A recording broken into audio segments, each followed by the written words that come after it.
tutorial, we'll get as close as one man can to Cobain's tone, so we'll take a look at my signal path, and then we'll go through the solo, breaking it down phrase by phrase, and examining and exploring any cool techniques along the way.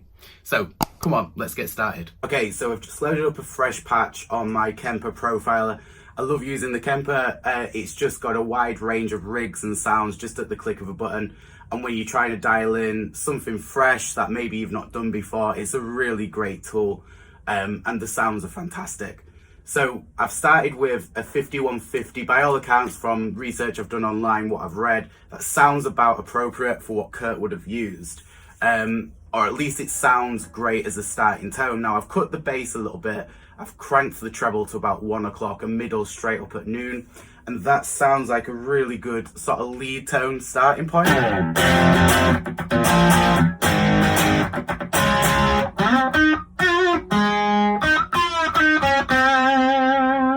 Yeah, there's a nice sort of clarity. I'll just boost that treble a little bit more.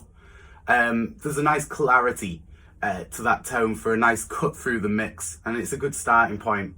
So if we go into the signal chain, at the front, very era relevant, we've got a vintage chorus.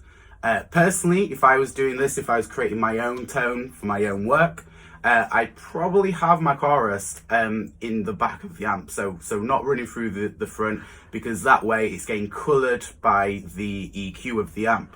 Personally, I'd have it in the loop, but again, very era relevant, we've got it at the front.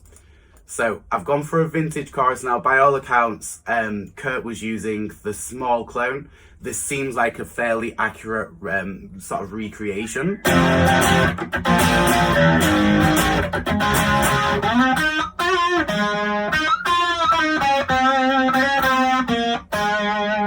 And if you notice, I didn't dial, if I dialed the mix all the way up, it just seemed a little bit too much.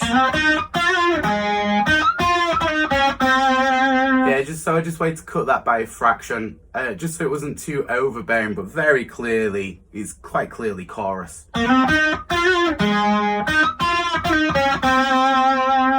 So again, yeah, chorus in the front of the chain, and then it wouldn't be a Cobain lead tone without a DS1. So this is the recreation for the Kemper.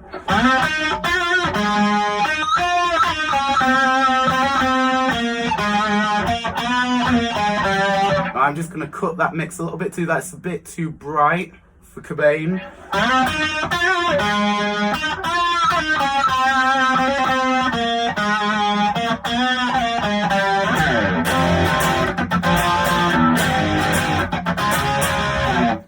No, I'd say that's a really good starting point. And of course, it's all subjective when it comes to tone, especially when you're recreating a specific guitar player's tone.